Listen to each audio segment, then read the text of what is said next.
Happy day 8. Welcome back to my channel. This is Paleo Chick and I'm Ren. If you're new to this channel, I am on week 2 of going through Whole30. If you're interested in following along, check out week 1 below, and you can also see my week 1 shopping list, and you can follow me along on Instagram to see all the meals and snacks that I've been eating throughout this whole 8-day experience so far. Really quickly, why I'm doing Whole30 this time. This is actually my second round of Whole30. The first time I did Whole30 was 2 years ago, and it was in preparation for my destination wedding, so I had some specific goals, you know what I'm saying? But this time it's because throughout my paleo diet, I've been really taking advantage of being able to eat paleo treats and things like that. And I just felt like personally it had gotten a little out of control. Well, it's going great so far. Been super impressed with my willpower. We just got back from a 4-day weekend in the cabins with friends, none of which are doing Whole30. And I was actually able to stay compliant. According to the Whole30, how you're supposed to feel calendar, this is supposed to be the hardest week. So, wish me luck.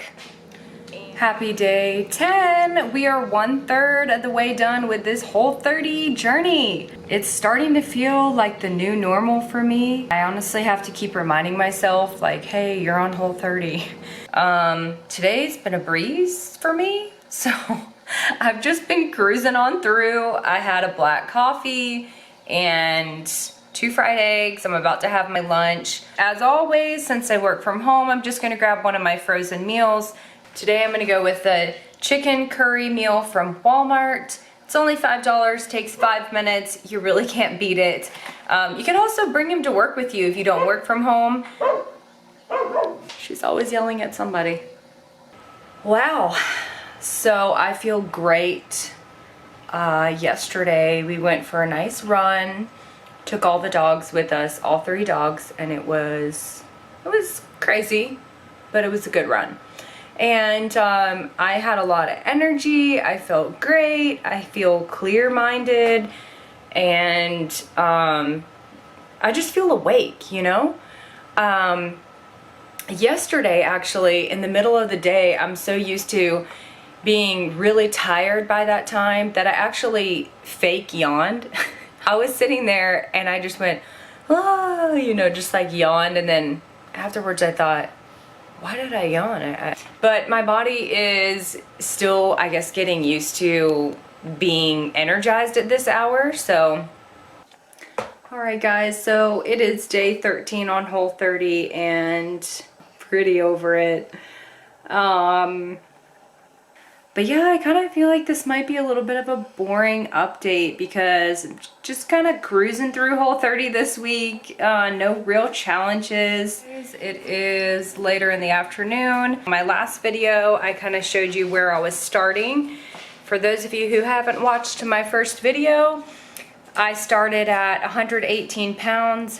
I have not stepped on the scale because it's kind of part of Whole30 is you're not supposed to step on the scale for 30 days. So I don't know how much I weigh, but I know that I feel smaller and that I feel like flatter and cleaner.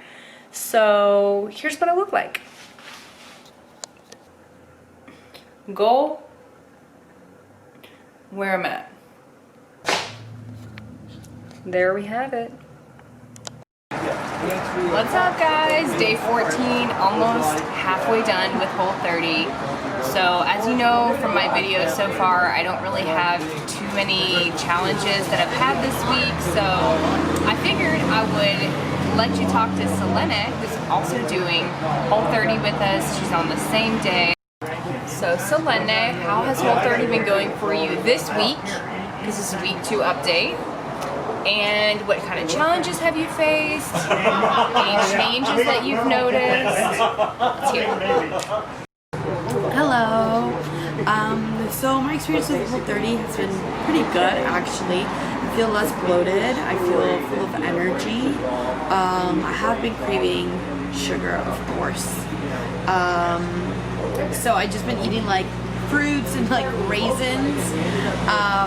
It's been great, but I do crave the foods. You know, sometimes I just want Chick-fil-A. Can't have it.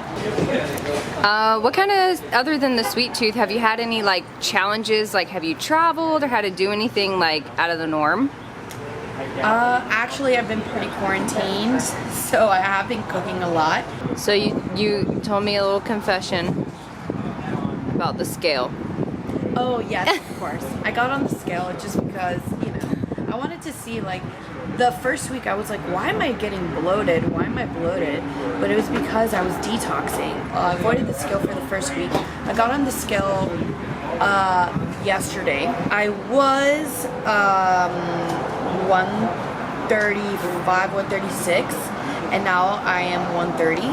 So I guess I lost 6 pounds. Hey girl! From just like those 2 weeks. So that's good. You were talking about how Whole30 has made us realize like how changes we need to make on our paleo diet, right? Mm-hmm. So anyways, okay, if I was eating regular cookies, I wouldn't eat 10 cookies in a sitting. But for some reason, when I think it's a paleo cookie, I think it's a magical cookie. That doesn't make you gain weight, but it actually does, yeah, because for sure. I gained weight. I gained weight too. Exactly. So I need to be more like, careful. okay, don't have sweets every night, you know, that kind of thing. So I was like, man, I just want to grab a box of crackers and, like, you know, munch on them while we're like, you know, doing the Bible study. But yeah, that made me realize, like, that's the type of breakfast that I was having. It was like crackers, like easy grab, you know, and that's definitely not what I need to do. Yep. On Whole30, like now, I was having cucumbers and guacamole instead of, I would have had siete chips and guacamole. But I followed this girl, the clean eating couple, and she mentioned, you know, it's still a chip. So she would still portion control the compliant snacks. Yeah. And I was like, I don't, because again, I just kind of felt like they were some magical snack or something. It felt like they were just going through your body like easily because they're not technically a grain. Yeah, they weren't like triggering anything. Yeah. But at the end of the day, it's still junk food. So, yep, that's my biggest takeaway so far. Not abusing the like freedom that the paleo diet gives you. Yeah, exactly. Well, this has been very helpful. Thank you so much for your insight. Of course. Everyone, do Whole30 because it's the best thing that you could do to realize what's, you know, wrong with your body or what's making you feel uneasy. Right, Ren? That's right. You heard it here first, folks.